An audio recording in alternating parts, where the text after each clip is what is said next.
Since I'm by myself today, I wanted to do a little Q&A and a little backstory on my spiritual journey. So a little bit about me. I grew up Mormon. My mom's side of the family was Mormon. My dad's side of the family was Mormon, close to us. Our extended family was Mormon. So since birth, I grew up in a Mormon household. When I was around 11 or 13, we had a family emergency and my mom had to leave for a month. And she contacted the church and let the church know what was going on and asked them to check in on her family.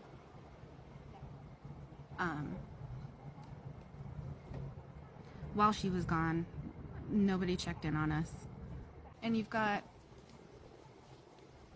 a contact list. Everybody has the contact list for the different families that are in the church. And you know, if they don't show up on Sunday, it's quite common for someone to come up to you and say, you know, you weren't here last Sunday. What happened? Is everything going okay? We missed you. So that put a damper in the relationship for my parents with the church. And it, you know, at the age of 11 or 13, I could see what was going on. And I had a hard time in church. I didn't feel like I belonged. I didn't feel like my Sunday best was appropriate. I felt like the questions, you know, where were you last Sunday? How come you don't know this? How come you haven't memorized these scriptures? I really didn't feel like I belonged. When my mom came back from the family emergency and we went back to church, and I started Young Women's, I had a really rough time in Young Women's. I didn't have a lot of the connection to the church that a lot of the other people did. I didn't go every Wednesday. I didn't spend a lot of time memorizing scripture passages. So when it came to the questions in class and interacting with other people, I felt very much less than. And it got to the point to where I would hide in the bathroom. After the first initial 2 hour thing, I would just go to class and then excuse myself and just hide in the bathroom until church was over. I think church was about 4 hours long. 3.5, 4 hours long. It was quite a while. But yeah, after that, we slowly started coming out of the church and looking for other places that we could feel that connection and that spiritual community around us. Around teenage years, I was getting really into the witchy books about vampires and werewolves and stuff. There's this book series by PC Cast called, the first book is called Marked. It's the House of Night series, and in it there was some magic. It was really earth-based magic. It was very natural, and the connection to a goddess and a god where they were equal. Married when I was 18, and I was married for almost 5 years. He was a Christian, and my marriage was rough. There was a lot of good, but at the end,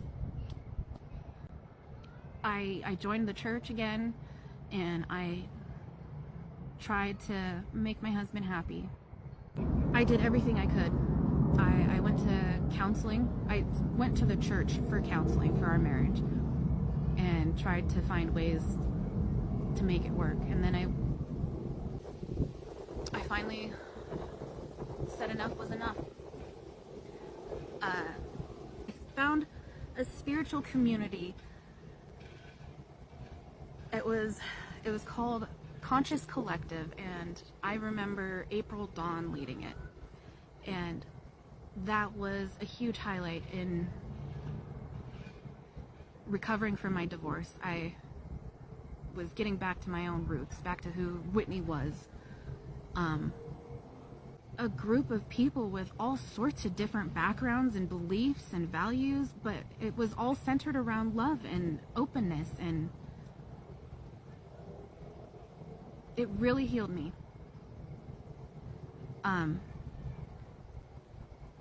I was in that group for about 3 years before I met my current husband again, because I knew him before. And I remarried. Right after I got married.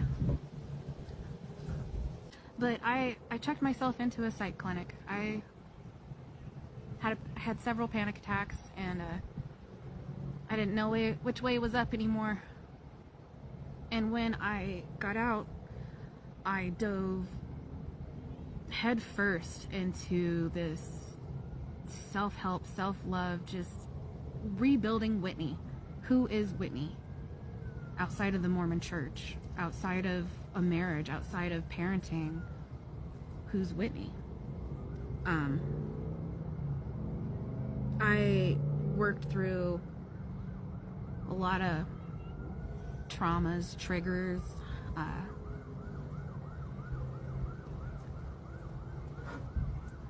working on balancing my personal life. I stopped working, and I really wanted to be happy with myself,